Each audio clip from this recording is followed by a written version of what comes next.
ప్రార్థన చేసుకుందామండి. ప్రేమ నమ్మకం మా తండ్రి నీకే స్తుతి స్తోత్రం నైనా. ఇప్పటి వరకు మమ్మల్ని సజీవులకులో ఉంచి మరి ఒకసారి నీ యొక్క మాటలో ఆలోచించడానికి ఇచ్చిన సమయాన్ని బట్టి, ఆరోగ్యాన్ని బట్టి, ఆశకాలను బట్టి నీ కోటాను కోట్లు వదిన స్తోత్రాలు తండ్రి.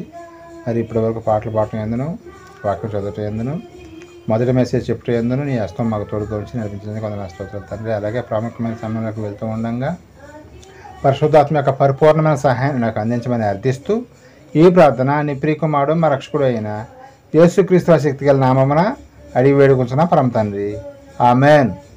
అందరికీ వందనాలండి. ఇక వీడియో చూస్తున్న వారు దయచేసి లైక్ చేయండి, షేర్ చేయండి, సబ్స్క్రైబ్ చేసుకునండి. ఎందుకంటే ఎక్కువ మందికి ఈ యొక్క దేవుని మాటలు వెళ్ళాలంటే మీరు లైక్ చేయడం ద్వారా, సబ్స్క్రైబ్ చేసుకోవడం ద్వారా ఎక్కువ మందికి రీచ్ అవుతుంది. ఎక్కువ విషయాన్ని అయితే గమనించండి. Thank you so much. అందరికీ వందనాలండి. ఈరోజు మన పాఠం ఏంటంటే జీవ గ్రంథంలో నీ పేరు ఉందా. ఇది చాలా ఇంపార్టెంట్ పాఠం అండి. ప్రతి ఒక్కరు కూడా, క్రైస్తవులు కూడా తెలుసుకోవాలి, జాగ్రత్తగా వినాలి పాఠం. జీవ గ్రంథంలో నీ పేరు ఉందా. జీవ గ్రంథం అంటే ఏంటండి? మన చేతిలో ఉంది బైబిల్, అదే నా జీవ గ్రంథం అంటే. ఇది కూడా జీవ గ్రంథమే. జీవించే మాటలు చెప్పగలిగే మాటలు. నిత్యము జీవించాలంటే మనం ఈ మాటలు ఫాలో అయితేనే మనం పరలోక రాజ్యానికి వెళ్తాం. దీన్ని కూడా జీవ గ్రంథమే. కానీ మరి ఇక్కడ మన టైటిల్ ఏంటంటే జీవ గ్రంథంలో నీ పేరు ఉందా. అదేంటి? చాలామంది ఏమనుకున్నారంటే జీవ గ్రంథం అంటే మన చేతిలో ఉండ ఈ 66 పుస్తకాలు కలిగినటువంటి ఈ యొక్క జీవ గ్రంథము అనుకున్నారండి. ఇది మన చేతిలో ఉన్న పరిశుద్ధ గ్రంథము లేదా జీవ గ్రంథం అని చెప్పుకోవచ్చు. కానీ ఇప్పుడు మనం మాట్లాడుకునేది ఏంటంటే దేవుని దగ్గర ఉన్నటువంటి జీవ గ్రంథము. ఏంటి? దేవుని దగ్గర కూడా జీవ గ్రంథం ఉందా? ఎస్, ఉందండి. ప్రతి ఒక్కళ్ళ గురించి కూడా డీటెయిల్స్ మొత్తం కూడా దేవుడు ఒక గ్రంథంలో ప్రతి ఒక్కరికి కూడా మరి గ్రంథం ఉంది. ఆ గ్రంథంలో ప్రతి ఒక్కరి గురించి కూడా రాయటం జరిగిందండి. అది మనం ఈ రోజున మన పాఠంలోకి వెళ్తే మనకి చాలా వరకు అర్థమవుతుంది అన్నమాట. మరి ఒకవేళ ఈ జీవ గ్రంథంలో పేరు ఉందా అంటే మనం బైబిల్ కొనుక్కొని దాంట్లో మన పేరు రాసుకుంటే ఉంటుంది. కానీ మనం రాసుకుంటే కాదండి. మనం రాసుకోవటం అయితే మన ఇంట్లో వాళ్ళందరి పేర్లు రాసుకుంటాం, మన చుట్టాలందరి పేర్లు రాసుకుంటాం, మనకు తెలిసిన వాళ్ళందరి పేర్లు రాస్తాం. కానీ ఇక్కడ ఈయన చెప్పేది ఏంటంటే జీవ గ్రంథము అనేది దేవుని దగ్గర ఉన్నటువంటి జీవ గ్రంథం కాబట్టి దానిలో మన యొక్క పేర్లు వ్రాయబడి ఉండాలి. ఇంకో విషయం ఏంటంటే ఇప్పుడు రేషన్ కార్డు కానీ, ఆధార్ కార్డు కానీ, ఇప్పుడు మనం బియ్యం తీసుకోవాలంటే గవర్నమెంట్ ఇచ్చే బియ్యం తీసుకోవాలంటే ఏ కార్డు కావాలండి?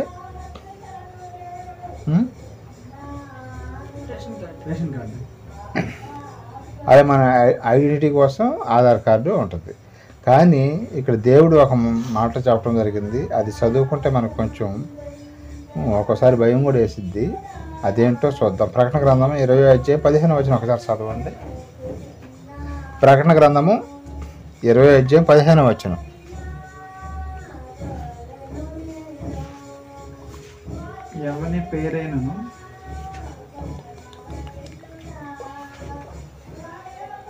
ఎవని పేరైనను జీవ గ్రంథమందు వ్రాయబడినట్లుగా కనబడని ఎడల వ్రాసి ఉండకపోతే కనబడిన ఎడల వాడిని ఏం చేస్తారంట? అగ్నిగుండంలో పడవేయబడును. క్లారిటీ ఇచ్చాడండి ఇక్కడ దేవుడు. ఎవరి పేరు అయితే జీవ గ్రంథంలో లేకుండా ఉంటుందో వాళ్ళంట ఏం చేస్తారంట? అగ్నిగుండంలో వేస్తారంట. మనందరికీ తెలిసిన విషయం. కానీ ఇక్కడ మన ప్రభుత్వం ఉంది, గవర్నమెంట్ ఉంది కదా. ఈ గవర్నమెంట్ అనేది మీకు రేషన్ కార్డు లేకపోతే మిమ్మల్ని ఉరేస్తామని కానీ, లేకపోతే ఆధార్ కార్డు లేకపోతే ఉరేస్తామని కానీ, లేకపోతే బ్యాంక్ అకౌంట్ లేకపోతే మిమ్మల్ని చంపేస్తామని కానీ ఈ చట్టం ఏమైనా ఉందండి ఈ లోకంలో?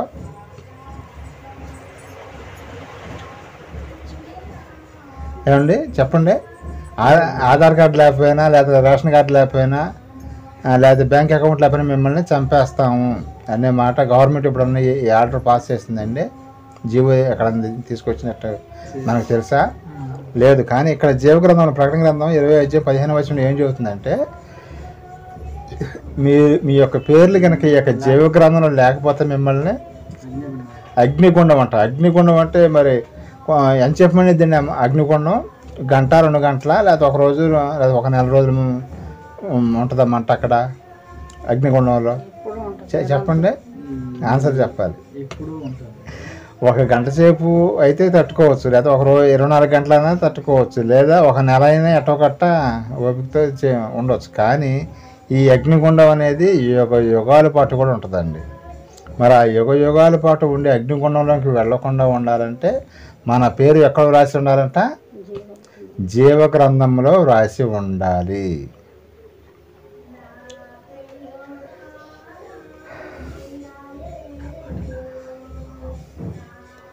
ప్రతి ఒక్కరు కూడా ఇంకో విషయం మీకు ఇక్కడ క్వశ్చన్ వేస్తాను, దానికి సమాధానం చెప్పండి. ఈ జీవగ్రంథంలో మన యొక్క పేరు ఎప్పుడు నమోదు చేయబడుతుంది? ఏమైనా ఐడియా ఉందా? కాదండి, నేను అలాగే అనుకున్నాను స్టార్టింగ్లో తెలియకముందు. మనం తల్లి గర్భంలో ఏ రోజైతే మనం ప్రవేశిస్తామో ఆ రోజునే మన యొక్క పేరు జీవగ్రంథంలో రాస్తాడు. క్రియలు అప్పటి వరకు మనం తల్లి గర్భంలో ఉండి 9 నెలలు బయటకు వచ్చిన తర్వాత ఒక 4-5 సంవత్సరాలు 7 సంవత్సరాల దాకా కూడా మన యొక్క పేరు జీవగ్రంథంలో ఖచ్చితంగా ఉంటుంది. అప్పటి వరకు మనకు పాపం ఉండదు కదా. ఈ రోజుల్లో 7-8 సంవత్సరాల దాకా కూడా పోవట్లేదు. పాపం చేయటానికి 2-3 సంవత్సరాల నుంచే స్టార్ట్ చేస్తున్నారు. ఫోన్ లేకపోతేనే అన్నం తినట్లేదు. పిల్లలకి ఫోన్ ఇస్తే, అంతమంది ఏమి ఇచ్చేవాళ్ళు అండి? మా చిన్నప్పుడు అయితే అన్నం తినకపోతే బొమ్మలు ఇచ్చేవాళ్ళు ఆడుకోవటానికి. చిన్న చిన్న చెక్క బొమ్మలు ఉండేవి, ప్లాస్టిక్ బొమ్మలు ఉండేవి, అవి ఇచ్చేవాళ్ళు. కానీ ఇప్పుడు చిన్న పిల్లలకి, సంవత్సరం పిల్లలకి, 2 సంవత్సరాల పిల్లలకి ఏమి ఇస్తున్నారండి? అన్నం తినకపోతే, ఇక నువ్వు అన్నం తింటే నీకు ఫోన్ ఇస్తానని ఫోను ఆశ చూపిస్తున్నారండి. మరి ఆ ఫోన్లో ఏముంటుందండి? మహాజ్ఞానం ఉంటుంది దాంట్లో. ఫోన్లో అంటే దేనికి పనికిరాని జ్ఞానం అని ఉంటుంది. అంటే కొన్ని విషయాలు తెలుసుకోవడానికి ఉపయోగపడుతుంది. కానీ చిన్నపిల్లలకి ఏమి ఉపయోగపడుతుంది అండి? వాళ్ళు ఇప్పుడు ఫోన్ అనేది ఎంత మంచి ఉందో అంత చెడు కూడా ఉందండి. రెండూ ఉందా? ఫోన్ మంచికి ఉంది, చెడుకి ఉంది. కానీ చిన్నపిల్లలు దేనికి ఉపయోగించుకుంటారు? మంచిగా ఉపయోగించుకుంటారా? అది ఏదో గేమ్స్ అని, ఇదని అదని. ఇట్లాగా అపవాదం ఏం చేస్తారంటే ప్రతి ఒక్కరిని కూడా చిన్నప్పటి నుంచి పాపంలో పడేయటం జరుగుతుంది. కాబట్టి చిన్నపిల్లలకు ఫోన్ ఇవ్వటం వల్ల వాళ్ళని మనం నరకానికే పంపించిన వాళ్ళం అవుతాం, కానీ వాళ్ళకి మేలు చేసిన వాళ్ళం కాదు. కొంతమంది ఏంటంటే అన్నం తింటలేదు అని చెప్పేసి ఫోన్ ఇచ్చేసి వెళ్ళిపోతూ ఉంటారు పిల్లలకి. అది చాలా తప్పండి. ఏదో కళ్ళకి ఇబ్బంది అయితేనో, లేదా ఇంకో రకం బ్రెయిన్కి ఇబ్బంది అయితేనో కాదు. అసలు ముందు పాపంలో పడతారు వాళ్ళకేం తెలియదు కదా పాపం. అందుకని మన యొక్క పేరు ఎప్పుడు నమోదు చేయబడుతుందంటే మన తల్లి గర్భంలోకి ఎప్పుడు వస్తామండి? పిండం ఎప్పుడు తయారవుతుంది? స్టార్టింగ్ ఏమైనా చెప్పగలుగుతారా? 2 నెలలప్పుడా, 3 నెలలప్పుడా?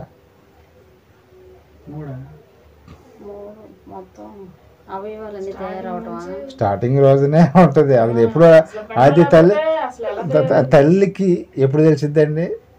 నా గర్భంలో ఒక బిడ్డ ఉందని ఎప్పుడు తెలిసిద్ది? 3 నెలలు. మరి అంతకన్నా ముందు ఎవరికి తెలిసిద్దండి? అది గర్భంలోనికి పంపించేది ఎవరు అసలు? దేవుడు పంపిస్తాడండి. ఆయన పిల్లల్ని మనకి పిల్లలుగా ఇచ్చాడు ఆయన. అది తెలుసుకోవాలి మనం. మనందరం కూడా దేవుని పిల్లలమే, కానీ ఆయన పిల్లల్ని మనకి పిల్లలుగా ఇస్తాడు. ఎప్పుడు ఇస్తాడంటే తల్లి గర్భంలో. అది 3 నెలల తర్వాత తల్లికి తెలుస్తుంది, కానీ అంతకన్నా 2-3 నెలల ముందు దేవునికి తెలుసు. అప్పుడే మన యొక్క పేరు జీవగ్రంథంలో రాయేస్తున్నాడు ఆయన. మరి ఎప్పుడు కొట్టివేయబడుతుంది అంటే, మరి కొట్టివేయటం, కొట్టివేయటం, మన యొక్క పేరు అనేది చాలాసార్లు జీవగ్రంథంలో రాయటం జరుగుతుంది, కొట్టేయటం జరుగుతుంది, రాయటం జరుగుతుంది, కొట్టేయటం జరుగుతుందండి. తెలుసా మీకు ఆ సంగతి? ఎందుకని? పాపం చేసినప్పుడు కొట్టేసేస్తాడు. ఎప్పుడు కొంచెం వయసు పెరిగి కొందుకు మన పాపంలోకి వెళ్ళిపోతాం, అప్పుడు కొట్టేస్తాడు. మళ్ళీ ఇంకోసారి అవకాశం ఉందండి. అది ఎప్పుడండి? బాప్తిసం తీసుకున్న రోజున మళ్ళీ రాస్తాడనమాట. అప్పటి వరకు పాపాలు ఎన్నో చేస్తూనే ఉంటారు. 12 సంవత్సరాలకు తీసుకున్నా, 20 సంవత్సరాలకు తీసుకున్నా, 50 సంవత్సరాలకి, కొంతమంది 70 సంవత్సరాలు కూడా బాప్తిసం తీసుకునే వాళ్ళు అప్పుడు కూడా ఇంకా తీసుకుందాం వద్దని ఇటు ఊగుతూ ఉంటారు. అప్పటి వరకు చేసిన పాపాలన్నీ పోవాలంటే బాప్తిసం తీసుకుంటేనే పోతాయి. అప్పటి వరకు వాళ్ళ యొక్క పేరు జీవగ్రంథంలో ఉంటుందండి. ఈ లోపలే చేసే పాపాలను బట్టి ఎప్పుడూ కొట్టివేయబడుతుంది అనమాట. ఇది మనం గుర్తించాలండి. తల్లి గర్భంలోకి వచ్చే రోజున మన యొక్క పేరు జీవగ్రంథంలో రాస్తారు. తర్వాత మనం పెరిగే కొద్దిగా ఆ యొక్క పేరు అనేది కొట్టివేయబడుతుంది. మళ్ళీ ఎప్పుడు రాస్తారంటే బాప్తిస్మం తీసుకున్న రోజున మళ్ళీ రాస్తారు. మరి బాప్తిస్మం తీసుకున్న తర్వాత అలాగే ఉంటుందంటే మళ్ళీ అప్పుడు కూడా అలాగే ఉండదండి, అప్పుడు కూడా కొట్టివేయబడుతుంది. బాప్తిస్మం తీసుకున్న తర్వాత 1 నెలకో 2 నెలలకో సంవత్సరానికో మళ్ళీ పాపాలు చేయడం మొదలు పెడతారండి. బాప్తిస్మం తీసుకున్నప్పుడు కొత్తలో అయితే చాలా పరిశుద్ధంగా ఉండాలని అసలు ఆత్మ మనకి సహాయం ఫుల్గా ఉంటుంది, అప్పుడు ఎప్పుడూ ఉంటుంది. కానీ మనిషి యొక్క ఆలోచన అనేది ఆటోమేటిక్గా చేంజ్ అయిపోతూ ఉంటుందండి. సంవత్సరాలు గడిచే కొద్దిగా ఫస్ట్లో ఉన్నంత భక్తి అనేది క్రమక్రమంగా తగ్గిపోతూ ఉంటుంది. కానీ తగ్గిపోకూడదు. ఎప్పుడైతే తగ్గిపోయిందో అప్పుడు మన పేరు ఏమవుతుందండి, జీవగ్రంథంలోంచి తుడిపివేయబడుతుంది. మళ్ళీ ఏమైనా రాసుకునే అవకాశం ఉందా? బాప్తిస్మం తీసుకున్న తర్వాత మళ్ళీ లోకంలో కలిసిపోయావు, మళ్ళీ రాసుకునే అవకాశం ఉందా? రాయించే అవకాశం ఏమైనా ఉందంటారా? సమాధానం చెప్పండి. ఖచ్చితంగా ఉంటుంది. ఎందుకంటే మనం చచ్చిపోయే వరకు కూడా దేవుడు మనకు అవకాశం ఇస్తాడు. మనం చచ్చిపోయేంత వరకు కూడా మళ్ళీ ఫస్ట్ పుట్టగానే ఇంకా తల్లి గర్భంలోకి రాగానే రాస్తున్నాడు. కొంచెం పెద్దగా అయినప్పుడు మళ్ళీ కొట్టివేయబడుతుంది. తర్వాత మళ్ళీ బాప్తిస్మం తీసుకున్న రోజున మళ్ళీ రాయబడుతుంది. మళ్ళీ తర్వాత మళ్ళీ బాప్తిస్మం కొన్ని సంవత్సరాల తర్వాత, కొన్ని రోజుల తర్వాత మళ్ళీ కొట్టివేయబడుతుంది. తర్వాత మళ్ళీ ఎవరి తప్పు వాళ్ళు తెలుసుకొని అప్పుడు ప్రార్థన చేస్తే మళ్ళీ మన యొక్క పేరు జీవగ్రంథంలో రాయబడుతుంది. ఈ విషయాన్ని ప్రతి ఒక్కళ్ళు కూడా క్రైస్తవులు తెలుసుకోవాలండి. తెలుసుకొని అందుకని జాగ్రత్తగా మన యొక్క పేరు కొట్టివేయబడకుండా ఉండాలంటే సరే, బాప్తిస్మం ముందు ఎట్లాగూ జీవించినా పర్వాలా, బాప్తిస్మం తీసుకున్న తర్వాత మాత్రం చాలా కరెక్ట్గా ఉండాలని దేవుని యొక్క గ్రంథము చెప్పడం జరుగుతుంది. ఈ విషయాన్ని అందరూ కూడా గమనించండి. అలాగే లోకాసు వార్త 10వ అధ్యాయం 20వ వచనం ఒకసారి చదవండి. లోకాసు వార్త 10వ అధ్యాయం 20వ వచనం.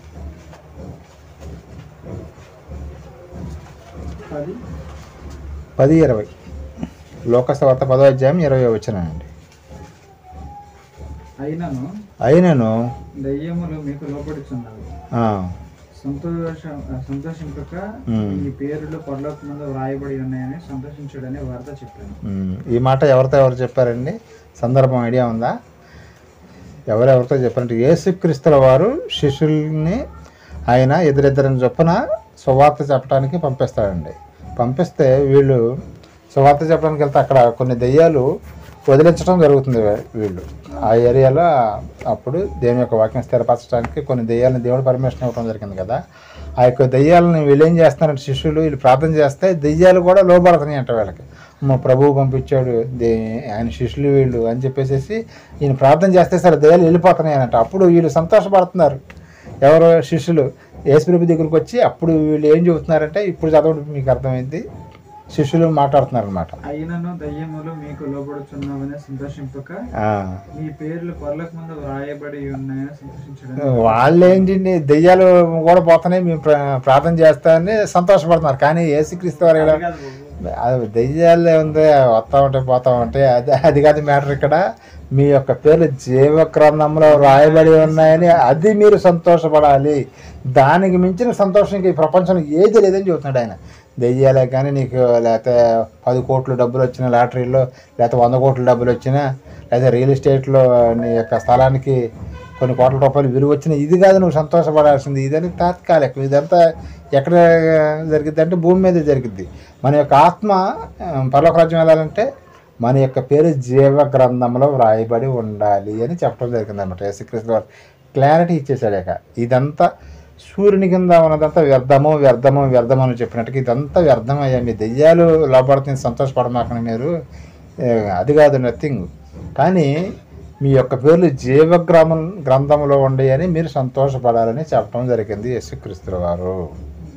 మనం కూడా అంతే. మనం ఈ లోకంలో మనకు కష్టాలుండా నష్టాలుండా లాభాలుండా డబ్బులు వచ్చినా రాకపోయినా మన యొక్క పేర్లు ఎక్కడ రాయబడి ఉండాలండి? జీవగ్రంథంలో రాయబడి ఉండాలని చెప్పడం జరిగింది అనమాట. మన యొక్క పేరు జీవగ్రంథంలో ఎప్పుడు రాయబడిందో కీర్తనాకారుడైన దావీదు గారు ఏం చెబుతున్నాడో అసలు ఆయన గురించి కొంత ఇన్ఫర్మేషన్ మనకి ఇవ్వడం జరిగింది. దాని గురించి మనం తెలుసుకుందాం. కీర్తన గ్రంథము 139వ అధ్యాయం 16వ వచనం ఒకసారి చదవండి. కీర్తనలు 139:16.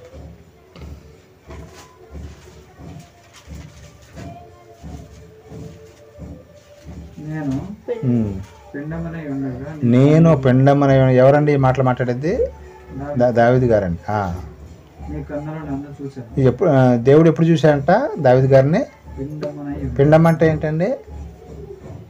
పిండం అంటే ఏంటి? కడుపులో పడ్డప్పుడు ఉంటుంది. ఒక మాంసం ముద్దలాగా ఉంటుంది చూసారా, దాన్ని పిండం అంటారు అనమాట.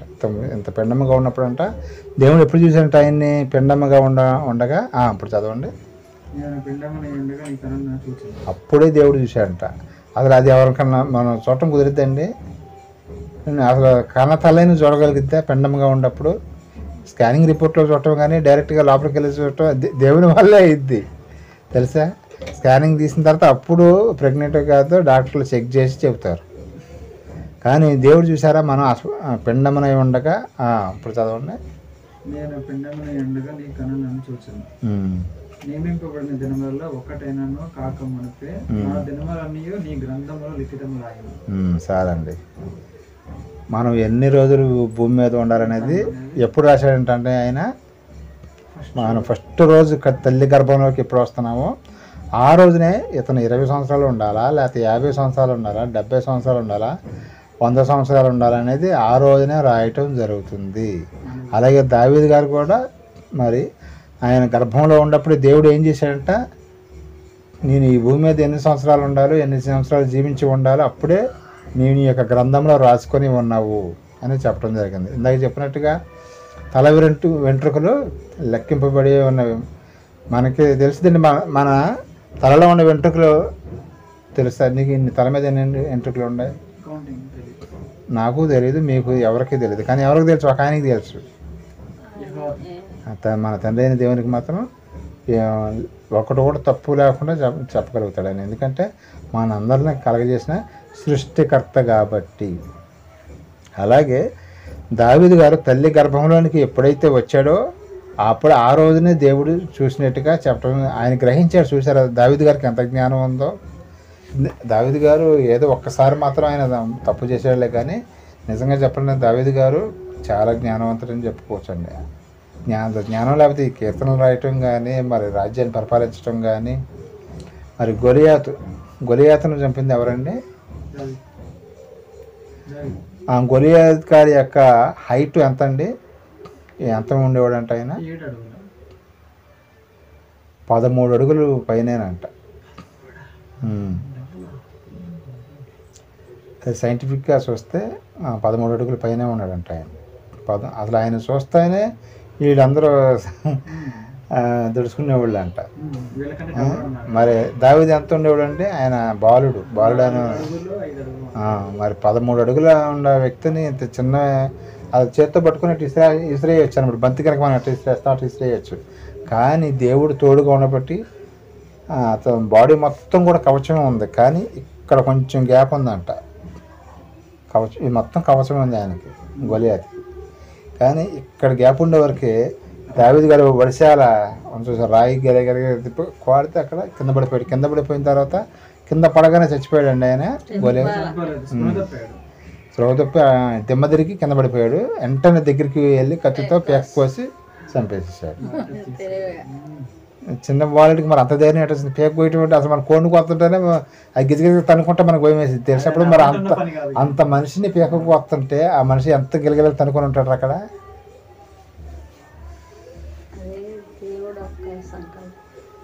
అది దేవుని యొక్క తోడు ఉంది కాబట్టి ఆ ధైర్యంతో ఆయన ముందుకు రావడం జరిగిందనమాట. ఇలాగ మరి దావీదు గారు అయితే ఆయన తల్లి గర్భంలో ఉండగానే దేవుడు నన్ను చూశాడు అని చెప్పడం జరిగిందండి. యేసుక్రీస్తు వారు కూడా ఒక మాట మాట్లాడటం జరిగిందండి. ఆయన గురించి కూడా మరి చూద్దాం. ఆయన కూడా నా గురించి గ్రంథపు చుట్టలో రాయబడిన ప్రకారము అని మాట్లాడటం జరిగిందండి. హెబ్రీ పత్రిక 10వ అధ్యాయం 5, 6, 7 వచనాలు ఒకసారి చదువుకుందామండి. హెబ్రీ 10వ అధ్యాయం 5, 6, 7 వచనాలు చదవలసిందిగా తెలియజేస్తున్నానండి.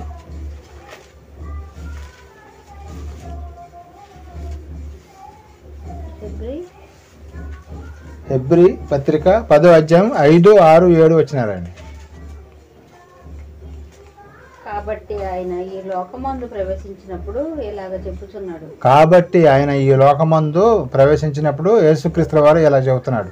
యేసుక్రీస్తు వారు మాట్లాడమాట. బలియు అర్పణయు నీవు బలియు అర్పణయు నువ్వు కోరలేదు కానీ నాకు ఒక శరీరం నాకు శరీరాన్ని అమర్చడం ఏంటి? శరీరాన్ని అమర్చాడంట. అంటే అంతకుముందు ఎలా ఉన్నాడు ఆయన? ఆత్మగా ఉన్నాడు కాబట్టి శరీరాన్ని అమర్చాడు. ఇది మనం తెలియాలన్నమాట.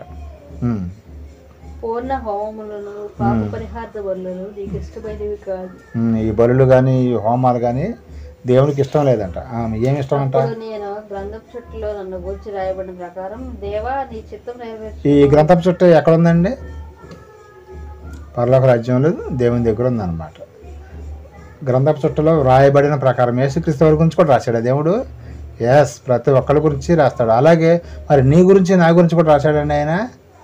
ఖచ్చితంగా యేసుక్రీస్తు వారి గురించి రాశాడంటే నీ గురించి నా గురించి కూడా ఖచ్చితంగా ఉందని అర్థం. మన గురించి కూడా దేవుడు నా కుమారులు ఇలా జీవించాలి, ఇలా జీవించాలి, ఇలా చేయాలని రాసుకున్నాడు. కానీ మనం ఏం చేస్తున్నాం? ఆయన చెప్పినట్టుగా కాకుండా మనకిష్టం వచ్చినట్టుగా మనం జీవిస్తున్నాం ఎక్కువ శాతం మంది భూమి మీద ఉండేవాళ్ళు. ఇప్పుడు చదవండి. చిత్తం నెరవేర్చుటకు ఇదిగో నేను వచ్చి ఉన్నాను. ఎవరు చిత్తం నెరవేర్చడానికి వచ్చినట్టు? యేసుక్రీస్తు వారు తండ్రి చిత్తము, మన కన్న తండ్రి అయిన దేవుని యొక్క చిత్తము నెరవేర్చడానికి వచ్చాడంట ఆయన. సరిపోద్దండి. ఒకసారి 5-6 చదవండి.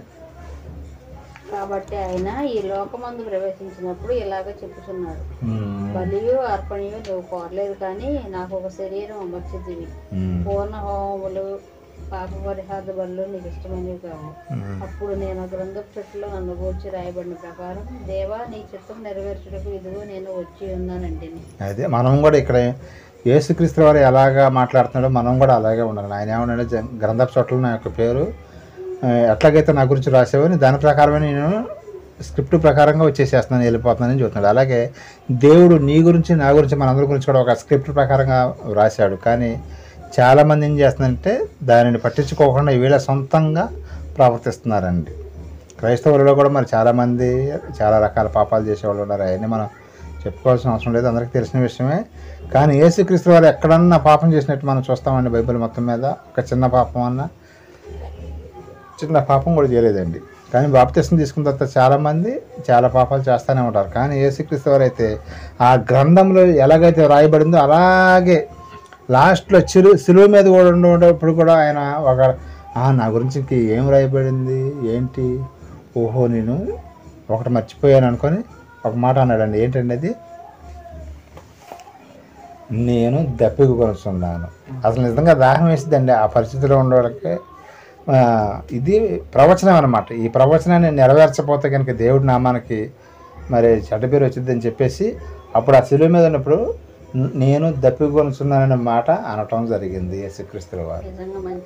అంతకుముందు కీర్తన గ్రంథంలో వేరే వేరే గ్రంథాల్లో కూడా రాయబడింది అనమాట. అది ప్రవచనం కాబట్టి దాన్ని నెరవేర్చడానికి వ్రాయబడిన ప్రకారము నేను వెళుతున్నాను అంటాడు ఆయన. అదే ఆయన 100%, 100కి 100%, 200%, లేకపోతే 1000% అయినా వేసుకోవచ్చు ఆయన గురించి అయితే. అలాగా కరెక్ట్గా వెళ్ళిపోవటం జరిగింది. అలాగే మనం కూడా వ్రాయబడిన ప్రకారము దేవుని చిత్తానుసారంగా జీవించాలి మనం. ఒకసారి అయితే ఒక సందర్భంలో మోషే గారు ఇశ్రాయేల్ గురించి వీళ్ళు చేసే పనులకి బాగా కోపం వచ్చింది. ఇశ్రాయేలు మాట్లాడితే వద్ద విసిగిస్తూ ఉండేవాళ్ళు. ఎప్పుడు? అరణ్యంలో ఉన్నప్పుడు. అప్పుడు దేవుడు అన్నాడు, మోషే నువ్వు కొంచెం పక్కకు తప్పిపోయి వీళ్ళ సంగతి చూస్తా అన్నాడు.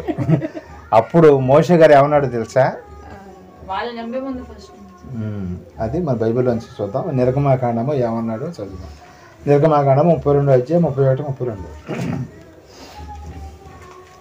ఏమన్నాడంటే ఆయన, వాళ్ళని చంపే ముందు నన్ను చంపు, అసలు ఆ గ్రంథంలో వచ్చిన ముందు నా పేరు తీసేసేయని మాట్లాడటం జరిగింది అన్నమాట. అప్పుడు మోషే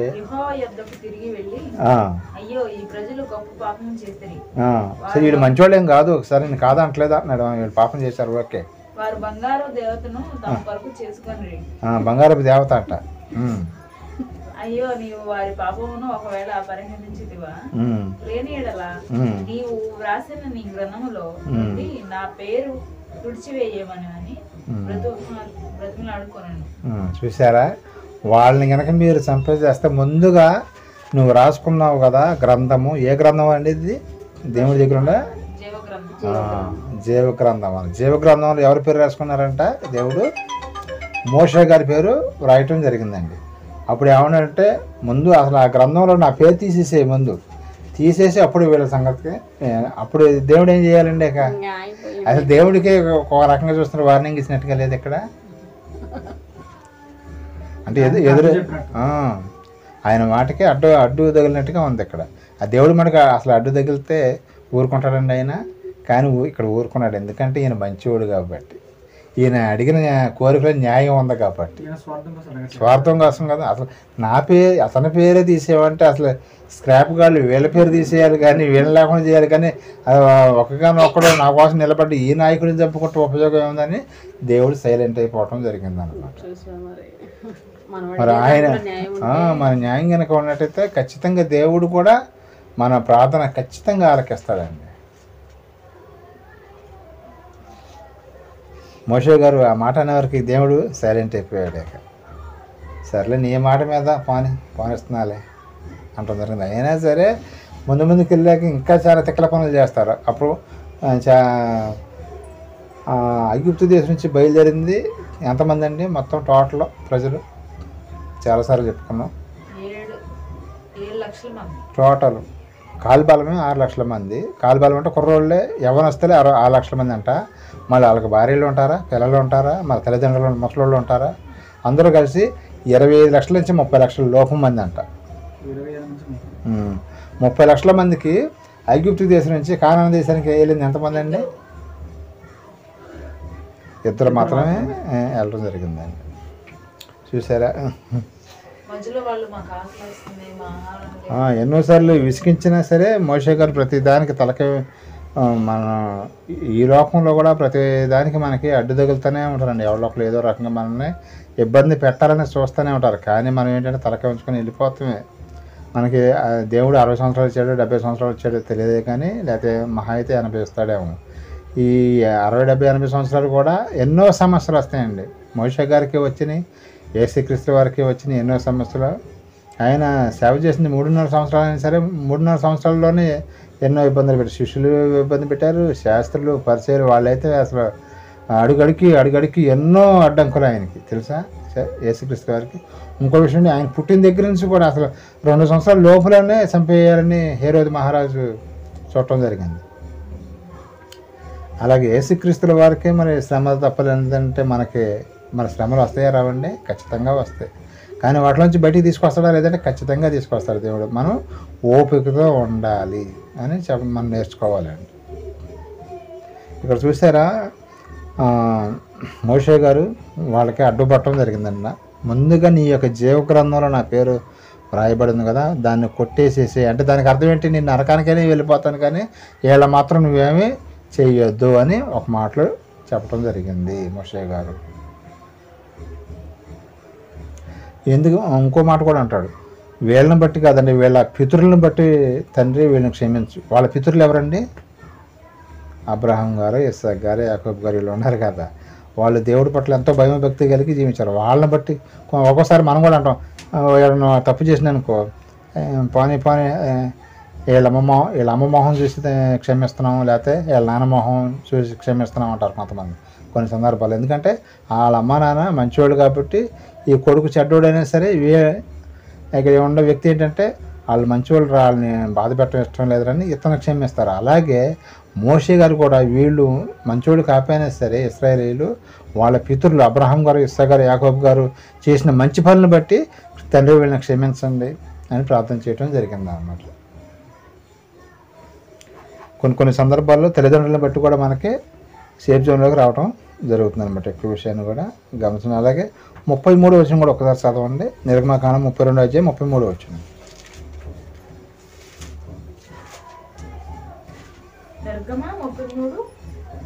32 అధ్యాయం 33 వచనం నిర్గమకాండం. ఇందాక చదివారు కదా, కంటిన్యూషన్.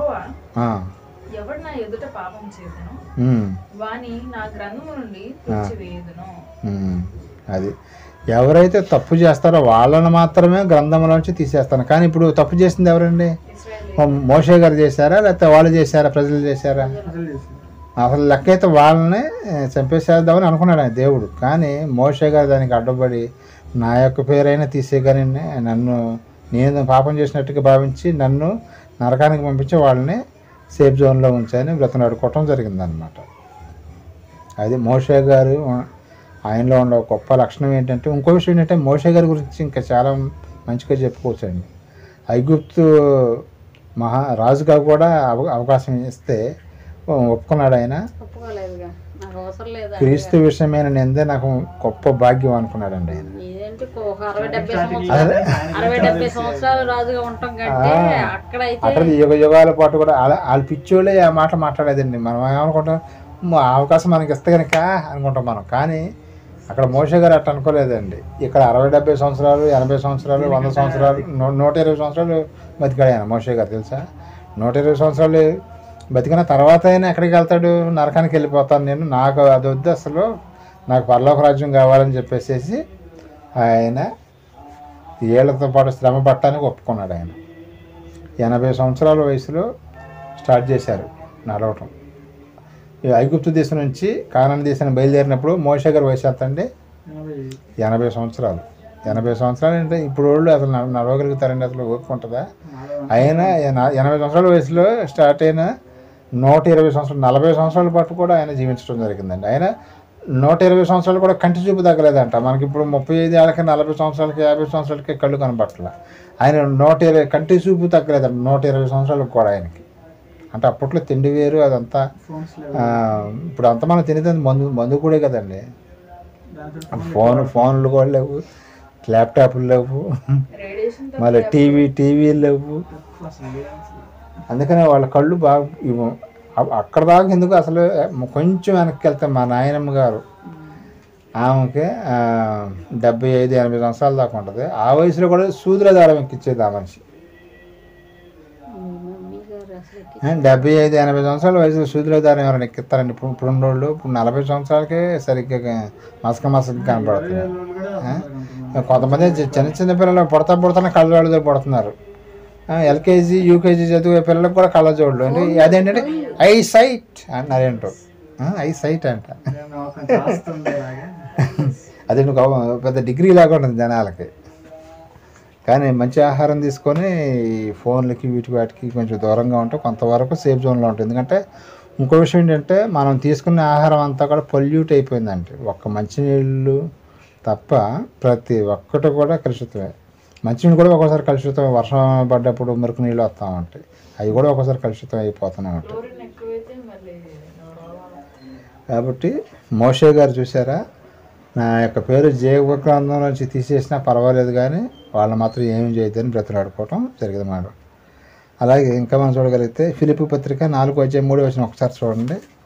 ఇంకో వచ్చిన చదవండి, మీకు క్లారిటీ ఇస్తాను. ఫిలిప్పీ పత్రిక 4:3.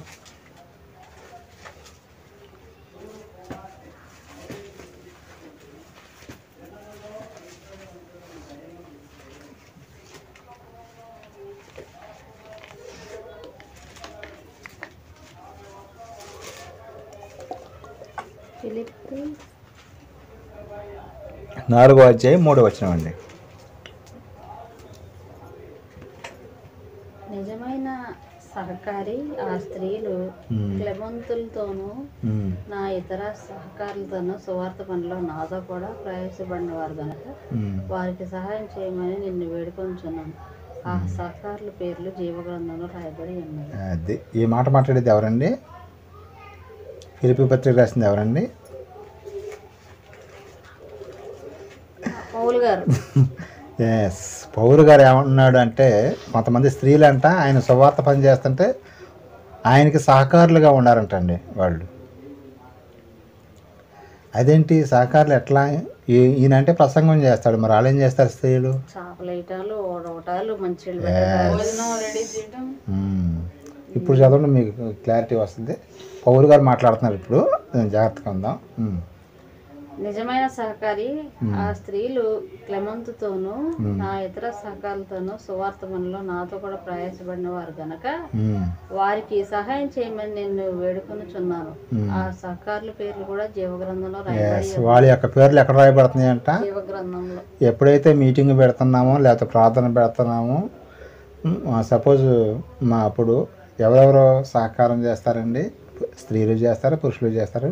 ఇంకో విషయం ఏంటంటే వంటలో వండే కార్యక్రమం అయితే స్త్రీలది ఎక్కువ పాత్ర ఉంటుందండి. కూరగాయలు కోయటం కానీ, మరి వంటలు వండటం కానీ, చేపలు వేయటం కానీ, వచ్చిన వాళ్ళకి మరి కొంచెం మంచినీళ్ళు ఇవ్వటం కానీ, వచ్చిన పాస్టర్ గారికి మంచినీళ్ళు ఇవ్వటం కానీ, ఇవన్నీ కూడా స్త్రీలే చేస్తారు. అలాగే పౌలు గారు అక్కడ మీటింగ్కి వెళ్ళినప్పుడు ఏం చేసేవాళ్ళు అంట? స్త్రీలు ఆయన కావాల్సినవన్నీ కూడా చూసుకునేవాళ్ళు అంట. మరి జనాలు వచ్చి కూర్చుంటారు కదా, వాళ్ళకి చేపలు వేయటం కానీ, లేకపోతే కుర్చీలు వేయటం కానీ, లేకపోతే వాళ్ళని పిలుచుకురావటం కానీ. పౌలు గారు వచ్చాడు ఆయన పెద్ద సేవకుడు, మంచి ప్రసంగికుడు వచ్చాడు రాండి అని చెప్పేసి స్త్రీలు ఇళ్ళ పక్కన వాళ్ళని పిలుచుకొచ్చి కూర్చోపెట్టేవాళ్ళు. ఇవన్నీ కూడా దేవుని పనులే, నాకు సహకారులు అన్నాడు ఆయన.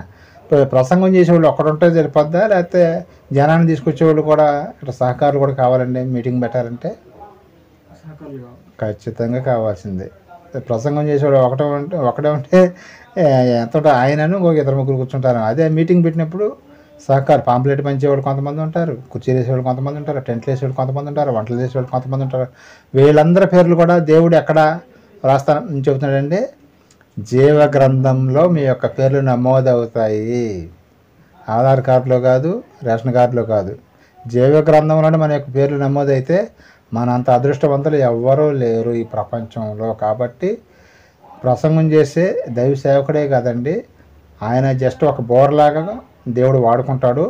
అక్కడ వచ్చిన స్త్రీలే కానీ పురుషులే కానీ ఎవరైతే దేవుని పనికి సహకరిస్తారో వాళ్ళందరూ కూడా దేవుని పని చేసినట్లే.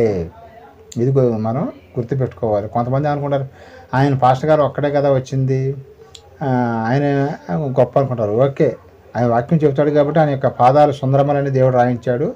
కానీ సహకారులుగా ఉంటారు చూసారు, వాళ్ళందరి పేర్లు కూడా దేవుడు జీవ గ్రంథంలో. అందరూ ప్రసంగం చేస్తే వినేది ఎవరండి? ప్రసంగికులు ఒకళ్ళు ఇద్దరు ఉంటారు, కానీ మిగతా వాళ్ళు సహకారులు చాలామంది ఉంటారనమాట. వాళ్ళందరి పేర్లు కూడా మీ యొక్క పేర్లు జీవ గ్రంథంలో రాస్తానని చెప్పడం జరిగింది అన్నమాట. మనం కూడా చెప్పాలి, చెప్పించాలి. లేదా డబ్బులు సహాయం చేయగలిగితే డబ్బులు కొంతమంది దేవుని పనులు చేసేవాళ్ళు వాళ్ళకి డబ్బులు కనుక ఇచ్చినట్టయితే వాళ్ళైనా దేవుని పని చేస్తారు. కాబట్టి అలా కూడా మనకి ఆశీర్వాదం అనేది ఈ లోక సంబంధమైన ఆశీర్వాదం కదా, పర సంబంధమైన ఆశీర్వాదం. ఈ లోక సంబంధమైన ఆశీర్వాదం అనేది కొంతకాలమే ఉంటుందండి. పర సంబంధమైన ఆశీర్వాదం అనేది ఎల్లప్పుడూ ఈ యొక్క యుగాల పాటు కూడా మనకు ఉంటుంది. మనం ఈ లోకంలో ఏది మెప్పు పొందాలని చేయకూడదులే, కానీ మన యొక్క ధనం అనేది పరలోకంలో మనము స్టాక్ చేసుకోవాలండి, నిల్వ ఉంచుకోవాలి. పరలోకంలో ధనం అంటే ఎట్లా వచ్చిందండి? దేవుని పనిలో డబ్బులు ఖర్చు పెట్టినా, లేకపోతే ఇంకా వస్తువులు ఏదైనా కొనిపెట్టినా, లేకపోతే జనాన్ని పిలుచుకొచ్చి కూర్చోబెట్టినా, దేవుని మాటలు వినిపించిన ఇవన్నీ కూడా దేవుని పనులే. సువార్త ప్రకటించే సేవకుడే కాదు, అందరూ కూడా దేవుని పనిలో ఉండాలి. ఇప్పుడు నేను ప్రసంగం చేసేది నేను, మరి మీరందరూ దేవుని పనిలో ఉండారా లేకపోతే ఏ పనిలో ఉండారు? మీరు కూడా దేవుని పనిలోనే ఉండారు. మీకు కూడా మీ యొక్క పేర్లు కూడా జీవ గ్రంథంలో రాయపడతాయి. ప్లస్ అప్పుడప్పుడు గృహ కూడికలు కానీ లేకపోతే పాంప్లెట్లు పంచిపెట్టడం కానీ, నీకు ఇంకా ఓపుకుంటే చర్చిల దగ్గరికి వెళ్ళి బైబిల్ పంచిపెట్టడం కానీ, పాంప్లెట్ ఇవ్వటం కానీ, పాటల పుస్తకాలు కొని పంచిపెట్టడం కానీ, ఇవన్నీ కూడా సువార్త లెక్కలోనే వస్తాయి. లేదా అన్నం లేని వాళ్ళు కొంతమంది మనం రోడ్డు మీద వెళ్ళినప్పుడు చాలామంది డబ్బులు అడుగుతూ ఉంటారు. అలాంటివి దానం చేసినప్పుడు కూడా మన దేవునికి ఎవరికి ఇస్తున్నట్టు? వాళ్ళకి ఇస్తున్నట్టు కాదండి. మనం వాళ్ళకైతే మన మనసు ఒప్పుకోదేమో, కానీ మనం దేవునికి ఇస్తామనుకొని ఇవ్వాలి. ఇప్పుడు మనం కొంతమందికి ఏదైనా టిఫిన్ కానీ ఏదైనా కొని పెడతా ఉంటాం కదా, అది ఎవరు కొని పెడుతున్నామండి? దేవుని పేరట వాళ్ళకి కొని పెడుతున్నాం అనమాట. దేవునికి అని మనం భావించాం. మరి కొంతమందికి డబ్బులు కూడా ఇస్తూ ఉంటాం. ఎవరికి ఇస్తున్నామండి? మనకు కనిపించేది వీళ్ళే, కానీ బ్యాక్గ్రౌండ్లో దేవుడు ఉంటాడండి. అది గుర్తుపెట్టుకోవాలి మనం. అదే చెబుతున్నాడు అనమాట ఫిలిప్పీ సంఘంలో. నాతో పాటు సేవ చేస్తున్నారు వీళ్ళు అంటున్నాడు పౌలు గారు. చూసారు ఎట్లా ఒప్పుకున్నాడు ఆయన? స్త్రీలు అంటే నాతో పాటు సేవ చేస్తున్నారని చెబుతున్నాడు ఆయన. మరి ఈయన మంచి ప్రసంగికుడు, మరి వాళ్ళేం ప్రసంగం చేస్తారంటే ప్రసంగం కాదండి. వాళ్ళు అక్కడ అన్నీ కూడా వచ్చిన వాళ్ళకి టీలు ఇవ్వటం కానీ, మంచినీళ్ళు ఇవ్వటం కానీ, భోజనాలు పెట్టడం కానీ, కుర్చీలు వేయటం కానీ, ఇవన్నీ కూడా స్త్రీలు చేసేవాళ్ళు కాబట్టి వాళ్ళని నా తోటి పనివారు అని చెప్పడం జరుగుతుంది అనమాట. జత పనివారు వాళ్ళ పేర్లు కూడా జీవ గ్రంథంలో రాయబడతాయని చెప్పడం జరిగింది అనమాట. అక్కడ మీటింగ్కి కన్వీనర్స్ ఎవరంటే స్త్రీలు. స్త్రీలు మగవాళ్ళ కన్నా కూడా ఎక్కువ ఓపిక పనులు చేయగలుగుతారండి ఏ పనులైనా, మనం గుర్తుపెట్టుకోవాలి. అందుకని పౌలు గారు వాళ్ళని ఒప్పుకోవటం జరిగిందనమాట. చాలామంది ఏం చేస్తారంటే మనం ఏదైనా పని చేస్తే అందరికి కనబడాలని చేస్తూ ఉంటారండి. అందరికి కొంతమంది నన్ను గుర్తించట్లేదని బాధపడుతూ ఉంటారు. మనం బాధపడాల్సిన అవసరం లేదండి. మనం ఎవరు పని చేస్తున్నామండి? దేవుని పని చేస్తున్నాం. అప్పుడు మనం గుర్తించాల్సింది ఎవరు? మనుషులా దేవుడా? దేవుడు గుర్తిస్తే సరిపోద్ది. కొంతమంది ఏంటంటే డబ్బులు ఇచ్చినా నా పేరు చెప్పట్లేదు, లేకపోతే ఎంత పని చేసినా నన్ను ఎవరో పట్టించుకోవట్లేదు అని బాధపడుతుంటారు. అలా బాధపడాల్సిన అవసరం లేదండి. మనల్ని పట్టించుకోవాల్సింది దేవాది దేవుడు, మన కన్న తండ్రి అని దేవుడు మాత్రమే మనల్ని పట్టించుకుంటే సరిపోతుంది. మనుషులు పోగొట్టలేదని ఇంకోలేదు మనల్ని పట్టించుకోవట్లేదని మనం బాధపడవలసిన అవసరం లేదు అని దేవుని యొక్క వాక్యం చెబుతుందండి. కీర్తన గ్రంథము 50వ అధ్యాయం 8వ వచనం ఒకసారి చూడండి. కొంతమంది దేవుని పని నిమిత్తం ప్రయాణాలు చేస్తూ ఉంటారు కదా, వాళ్ళ గురించి కూడా ఒక మంచి మాట చెప్పడం జరిగింది. కీర్తన గ్రంథము 56వ అధ్యాయం 8వ వచనం.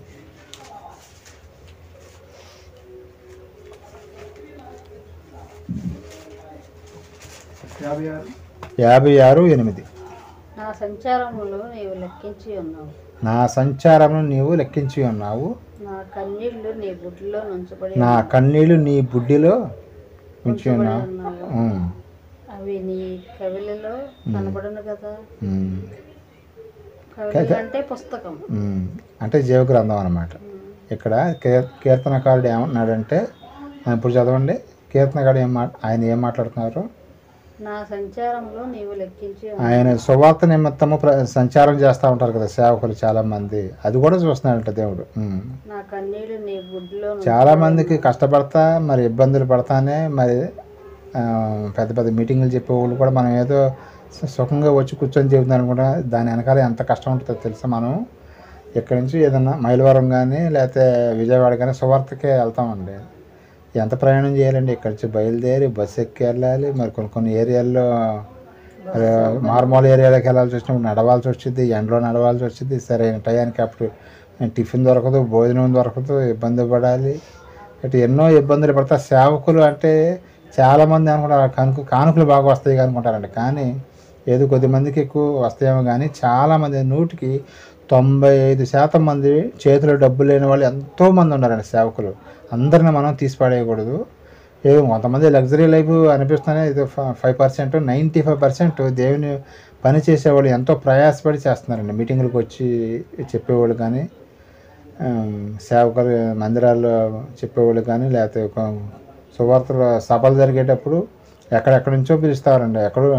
ఆయన బెంగళూరు నుంచి వచ్చాడండి, లేదా హైదరాబాద్ నుంచి వచ్చాడు. అంత దూరం నుంచి ఇక్కడికి వచ్చాడంటే మరి ఎంత ప్రయాసపడుతున్నాడు ఆయన. అది ఇక్కడ అదే చెబుతున్నాడు అనమాట. నా యొక్క ప్రయాణం చేస్తున్నానని చెబుతున్నాడు అనమాట. ప్లస్ ఈ ప్రయాణం చేసేటప్పుడు ఒక్కోసారి సరైన ఆహారం ఉండదు, చాలా ఇబ్బందులు పడాల్సి వచ్చింది. కన్నీళ్లతోనే చాలామంది సేవ చేసే సేవకులు ఉన్నారండి. ఎక్కువ శాతం మంది కష్టాలతోనే, కన్నీళ్ళు అంటే కష్టాలు అనమాట. ఇవన్నీ కూడా నువ్వు బాధపడుతున్నావేమో అవన్నీ ఏం చేస్తాడంట, జీవగ్రంథంలో రాసుకున్నాడంట ఆయన. ఎవరైతే సువార్త పని నిమిత్తం కష్టపడుతున్నారో వాళ్ళ యొక్క కష్టం అంతా కూడా ఆయన కవిలలో అంటే ఏంటండి? పుస్తకాల్లో. మళ్ళీ కన్నీటి ఖర్చేటప్పుడు మన యొక్క కన్నీళ్ళు కింద పడతా ఉంటాయి కదా, అవి అంట ఆయన బుడ్డి అంటే ఏంటండి? బుడ్డి మీకు ఏమైనా ఐడియా ఉందా? మనం బుడ్డి అంటే ఒక గ్లాసులో వడిసి పట్టుకున్నాడంట ఆయన. ఎవరైతే సువార్త నిమిత్తం కష్టపడుతున్నారో కన్నీళ్లు విడుస్తున్నారో వాళ్ళ యొక్క కన్నీళ్ళు అంటే ఆయన బుడ్డిలో పట్టుకున్నాడంట. ఎప్పుడు చూపిస్తాడంటే మనకి మన కన్నీళ్ళు గార్చిన సంగతి, ఇబ్బంది పడే సంగతి. పర్లవరాజ్యం వెళ్ళిన తర్వాత నువ్వు అప్పుడు ఏడ్చేవి గుర్తుందా? ఇదిగో నేను బుడ్డిలో పట్టుకున్నాను, నీ యొక్క కన్నీళ్ళు నాకు ఎంతో విలువైనవి అని దేవుడు మనకు చూపిస్తాడు అన్నమాట. సువార్త పనులు ఎన్నో కష్టాలు, నష్టాలు, ఇరుకులు, ఇబ్బందులు వస్తాయి. కానీ మనం ఆగిపోకూడదు అనమాట. ముందుకు సాగిపోతూ ఉండాలి. దేవుని యొక్క పని చేయాలి. చెప్పాలి లేదా చెప్పించాలి, లేదా డబ్బులు ఇవ్వగలిగితే డబ్బులు ఇచ్చి సువార్త పని అనేది జరిగించాలి. ఈ 3 పనులు మనం చేస్తే మనం జీవ గ్రంథంలో మన యొక్క పేరు అనేది కొట్టివేయబడదు. మన యొక్క పేర్లు అట్లాగే ఉండాలంటే, మన యొక్క జీవ గ్రంథంలో ఉండాలంటే ఏం చేయాలండి? ఇప్పుడు నేను చెప్పిన పనులన్నీ కూడా చేయాలన్నమాట. ఇప్పుడు మనం కొంతవరకు లైన్లోకి వచ్చాం, ఇంకా మనం బయటికి వెళ్ళి సువార్త చేయలేకపోతున్నాం. కానీ అది కూడా మరి దేవుడి కృపను బట్టి త్వరలో కనుక అవకాశం ఇస్తే ఆయన కృపను బట్టి చేద్దాం. ఇలాగా మరి బైబిల్ చూస్తే పౌలు గారి ప్రయాణాలని ఉంటాయండి. ఆయన కూడా ఆ ప్రయాణాలు ఎన్నో శ్రమలు, ఎన్నో ఇబ్బందులు, ఎన్నో బాధలు, కొన్ని ఏరియాల్లోకి వెళ్ళి సువార్త చెబుతుంటే ఆయన్ని కొట్టి స్పృహ లేకుండా పడిపోతే కాళ్ళకు తాడి కట్టి ఈడ్చుకెళ్ళి ఊరు బయట పడేసేవాళ్ళు అంట ఆయన పౌలు గారిని. మన అంతకుముందు 3 పౌలు గారు ప్రయాణాలనే నేను పాఠం చెప్పాను, మీకు ఐడియా ఉందా, గుర్తుందా? పౌలు గారు చేసిన 3 ప్రయాణాలు చాలా గొప్ప ప్రయాణాలండి. ఆయన ఎంతో ప్లేస్ తిరిగాడు కాబట్టి ఆయన ఎన్ని పత్రికలు రాశాడండి బైబిల్లో? 14 పత్రికలు ఎవ్వరూ రాయలేదండి, ఆయన ఒక్కడే 14 పత్రికలు రాశాడు పౌలు గారు. అంత ప్రయాణం చేశాడు కాబట్టి ఆయన దేవుని పనులు ఇటు ప్రయాణాల్లోనే ఇబ్బంది పడాల్సి వచ్చింది. ఒక్కోసారి రూపాయి ఎక్కడైనా మీటింగ్లు పెట్టేటప్పుడు ఒక్కోసారి అందరూ డబ్బులు ఇస్తుంటే మనం చేతిలో రూపాయి లేక ఇబ్బంది పడే టయాలు కూడా చాలా అయితే మనకి ఎదురుపడ్డాయి. ఎన్నో రకాలుగా ఇబ్బంది పడుతూనే ఉంటాయి. అని దేవుడు చూస్తూనే ఉంటాడు. మనకి దేవుడు మనకు తోడుగా ఉన్నాడు కాబట్టి మనం ఇంకా మరి దేవుని పనుల్లో దేవుని కోసం మనం ఆలోచిస్తూ ముందుకు సాగుతున్నామంటే దేని యొక్క కృపను బట్టే మనం నిలబడి ఉన్నామని మనం అర్థం చేసుకోవాలండి. ఇంకో విషయం ఏంటంటే, చాలామంది ఈ లోకంలో వాళ్ళ యొక్క పేరు గొప్పగా ఉండాలని ఒక బుక్లో ఎక్కాలని ప్రయత్నం చేస్తారండి. ఏం బుక్ అండి అది? Guinness book of world record అని ఉంటుందండి. దాంట్లో ఆ పేరు ఎక్కించుకోవడానికి ఎన్ని స్కిట్లు చేస్తారో, ఎన్ని కష్టాలు పడతారంటే, ఎన్ని స్టంట్లు చేస్తారంటే ఎన్నెన్నో చేస్తూ ఉంటారండి. ఒక ఆయన 2 పర్వతాలు ఉంటే అటు పక్క నుంచి ఇటు పక్కకి తాడు మీద నడుచుకుంటూ వెళ్ళటానికి ప్రయత్నం చేస్తాడు. ఒక ఆయన గోల్డ్ బాగా పెంచుకోవటానికి చూస్తాడు, ఒకళ్ళ జుట్టు బాగా పెంచుకోవడానికి చూస్తాడు, ఒకళ్ళేమో మొహం నిండా తేనెటీగలు ఎక్కించుకొని ఈ ప్రపంచంలో నేను చేసింది ఇంక ఎవరో చేయకూడదు అలాంటి వాళ్ళ యొక్క పేర్లే గిన్నిస్ బుక్లో ఎక్కిస్తారు అనమాట. అట్లాగే ఎన్నో ప్రయత్నాలు చేస్తారండి. మనం మరి బరువు పెరగటం అని లేకపోతే ఇంకా రకరకాలుగా ఉంటాయండి. కానీ మనం ఈ యొక్క గిన్నిస్ బుక్లో ఇక్కడ ఏంటంటే గిన్నిస్ బుక్ ఆఫ్ వరల్డ్ రికార్డులో ఎవరు చేయని పని చేయాలండి. కానీ మనం ఈ జీవ గ్రంథంలో ఎక్కాలంటే మనం ఏం చేయాలండి? అందరూ చేసే పని చేస్తే సరిపోద్దండి. ఎంత ఈజీగా ఇచ్చాడు చూసారా? గిన్నిస్ బుక్లో ఎక్కడం కన్నా కూడా ఇక్కడ జీవ గ్రంథంలో ఎక్కడమే ఈజీగా అనిపిస్తుంది. కానీ కొన్ని సందర్భాల్లో అపవాది మనల్ని గరిబిలు చేస్తాడు. కానీ అలాగే వాళ్ళు ప్రాక్టీస్ చేసేటప్పుడు కూడా వాళ్ళకే దెబ్బలు తగులుతూ ఉంటాయండి గిన్నిస్ బుక్లో ఎక్కి. అలాగే మనకు కూడా ఈ యొక్క బుక్లోకి ఎక్కేటప్పుడు కొన్ని ఇబ్బందులు వస్తూ ఉంటాయి. కానీ వాటన్నిటి కూడా అధిగమించి మనం జీవ గ్రంథంలో మన యొక్క పేరు నమోదు చేసుకోవాలి. ఈ లోకంలో మరి ఆ గిన్నిస్ బుక్లు ఎక్కడానికి ఎంతో కష్టపడతారండి. గిన్నిస్ బుక్లు ఎక్కాలంటే ఎవరిని పడతారు ఎక్కిరండి పేరు. వాళ్ళు ఎంతో కష్టపడితేనే వాళ్ళ యొక్క పేరు అనేది గిన్నిస్ బుక్లో ఎక్కించడం జరుగుతుంది. అలాగే మన యొక్క జీవ గ్రంథంలో మన యొక్క పేర్లు కనుక ఎక్కాలంటే మనం కూడా ఈ లోకంలో ఒక మరి పౌలు గారిలాగా, మోషే గారిలాగా అంత కాకపోయినా ఎంతో కొంతైనా సరే 30 అంతలు, 60 అంతలు, 100 అంతలుగా ఫలించమని చెప్పాడు దేవుడు. కానీ మనం కనీసం ఒక 30 అంతలుగా అయినా సరే, 30 మార్కులతో అయినా సరే పరలోక రాజ్యాన్ని వెళ్ళేటట్లుగా ప్రయత్నం చేయాలి. పరలోక రాజ్యంలో ఒక మూలను కూర్చున్నా సరే మనకు మూలైన ప్లేస్ దొరికినా కూడా ఎంతో మహద్భాగ్యం వచ్చినట్టే మనకి. కనీసం 30 మార్కులు, 60 లేదా 60 దాకా వెళ్ళగలుగుతావా? వెళ్ళండి కూడా. యేసుక్రీస్తు వారిలాగా 100% వెళ్ళగలుగుతావా? ఇంకా మంచిది. 60-70కి వెళ్ళే వరకనే మన యొక్క జీవితం మొత్తం అయిపోతూ ఉంటుంది. కానీ కనీసం 30 దాటాలండి మన యొక్క మార్కులు. పరలోక రాజ్యం వెళ్ళాలంటే 30 అంతలుగా, 60 అంతలుగా, 100 అంతలుగా ఫలించమని చెప్పాడు యేసుక్రీస్తు వారు. అలాగే మనం 30 మార్కులతో అయినా సరే పరలోక రాజ్యం వెళ్ళటానికి ప్రయత్నం చేయవలసి ఉంటుందండి. మన యొక్క పేరు మరి జీవ గ్రంథంలో మరి కొట్టేయబడి ఉందా, ఇప్పుడు ప్రజెంట్ రాసి జీవ గ్రంథంలో ఉందా అని మనం ఆలోచించుకోవాలండి. ఎవరి కాళ్ళు ఇండివిజువల్గా మన యొక్క పేరు జీవ గ్రంథంలో ఉందా, కొట్టివేయబడిందా, మన యొక్క జీవితం ఎలా ఉందనేది ఎవరి కాళ్ళు పరీక్షించుకోవాలండి. మన యొక్క జీవితం మనకు ఊరికి అర్థమైపోద్దండి. ఇప్పుడు మన యొక్క అద్దం ముందు మనం నుంచుంటే ఏం చూపించిద్ది అండి? వేరే వాళ్ళ మొహం చూపించిద్దా, మన మొహం చూపించిద్దా? మన మొహం చూపించిద్ది. అలాగే బైబిల్ దగ్గర తీసుకొచ్చి మనం ఇట్లా చూసుకున్నట్టయితే ఓహో నా యొక్క జీవితం ఇలా ఉందా, ఈ మాటలను బట్టి మనం స్కానింగ్ చేసుకోవచ్చు, మనకు మనమే స్కానింగ్ చేసుకోవచ్చు అండి. నాకు ఎన్ని మార్కులు వస్తాయి, 30 వస్తాయా, 60 వస్తాయా, 100 వస్తాయా, లేదా ఫెయిల్ అయిపోతానా, లేకపోతే 5-6 మార్కుల్లోనే ఉన్నానా? ఒక 5-6 మార్కులు 10 మార్కులు వచ్చేటట్టుగా ఉంటే 30 మార్కులు వచ్చేదాకా ప్రయత్నం చేయాలి. పాస్ మార్క్ అన్నమాట. ఇక్కడ ఈ లోకంలో కూడా పాస్ మార్క్ ఎంత అండి చదువుకునే స్టూడెంట్లకి? 35. కానీ ఇక్కడ ఇంకొక 5 మార్కులు తగ్గించాడు ఆయన, మనకి 30 మార్కులకి ఇచ్చేసాడు.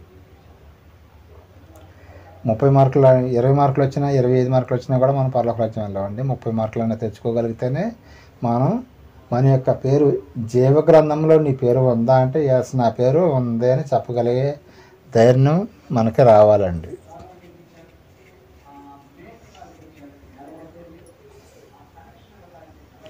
భక్తులందరూ కూడా చేసింది అదేనండి. భక్తులు ఏం చేశారండి? ఆదికాండం మొదలుకొని ప్రకటన గ్రంథం వరకు కూడా దేవుని మాట విన్నారండి. వాళ్ళందరూ దేవుడు చెప్పినట్టుగా, దేవుడు ఎలాగైతే స్క్రిప్ట్ రాశాడో అలాగే వాళ్ళందరూ కూడా ఫాలో అయ్యారు. అలాగే మనం కూడా మన గురించి కూడా దేవుడు యేసుక్రీస్తు వారి గురించే కాదు, మోషే గారి గురించే కాదు, మన గురించి కూడా స్క్రిప్ట్ రాసుకున్నాడు. కాబట్టి దాని ప్రకారంగా జీవించుకుంటూ వెళ్ళినట్టయితే మన యొక్క పేర్లు కూడా జీవ గ్రంథంలో ఉండాలని మనస్ఫూర్తిగా కోరుకున్నాడు. మన యొక్క అందరి పేర్లు కూడా జీవ గ్రంథంలో తుడివేయి పడకుండా ఉండాలని, మనం అందరం కూడా పరదేశకు వెళ్ళాలని, దేవునితో పాటు మనం అందరం కూడా యుగ యుగాల పాటు ఉండాలని కోరుకుంటూ ఇంతటితో నా యొక్క మాటలు ముగిస్తున్నానండి. ప్రతి ఒక్కరు కూడా ఈ మాటలు విని విడిచిపెట్టకుండా హృదయంలో ఉంచుకుంటారని తెలియజేస్తూ ఈ యొక్క మాటలు ఇంతటితో ముగిస్తున్నానండి. చిన్న ప్రార్థన చేసుకుందాం. ప్రేమ నమ్మకం అతను నీకే స్తుతులు స్తోత్రం. నేను ఇప్పటివరకు నీ పిల్లలకు నేను మాటలు చెప్పాను తండ్రి. జీవ గ్రంథంలో నీ పేరు ఉందంటే ఈ బైబిల్లో కాదులే కానీ నీ దగ్గర ఉన్న జీవ గ్రంథాలు మా యొక్క పేర్లు ఉన్నాయని మేము భావిస్తున్నాం తండ్రి. ఎందుకంటే ఎన్ని కష్టాలు ఎన్ని బాధలు పడి మా యొక్క పేర్లు జీవ గ్రంథంలో లేనట్లయితే మా అంత దౌర్భాగ్యులు ఇంకెవరు లేరు నాయన. కాబట్టి మేమందరం కూడా నీ యొక్క చిత్తానుసారంగా బతికిన ఉండే మహాలోకానికి తిరగడానికి వీళ్ళమని వేసినప్పుడు రాజ్యమని, అలాగే ప్రపంచంతో ఉన్న క్రైస్తవులందరినీ చల్లగా కాచి కాపాడమని, వారందరూ కూడా నేను రాజ్యంలోనికి నేను చేర్చుకోమని బ్రతనాడుకుంటూ నేను ఇంకెంతోమంది నీ నామం తెలియక మరి జీవిస్తున్నారు తండ్రి. వారందరూ కూడా నీ యొక్క నామం తెలియపరిచి వారు కూడా రక్షణలోకి వచ్చిన సహాయం దయచేయమని బ్రతనాడుకుంటూ ఈ ప్రార్థనని ప్రికుమాడు మా రక్షుడైన యేసుక్రీస్తు శక్తికి నామమున అడుగుచున్నా పరమ తండ్రి. ఆమెన్. తండ్రి యొక్క దయకు మనకి ప్రేమ పరిశుద్ధాత్మక సన్నిధి సహవాసం మనకే లోకలను సకల వర్షాలు కనిపించి పెట్టుకు సదాకాలం తొడుగు నడిపించిన గాక. ఆమెన్. అందరికీ వందనాలండి.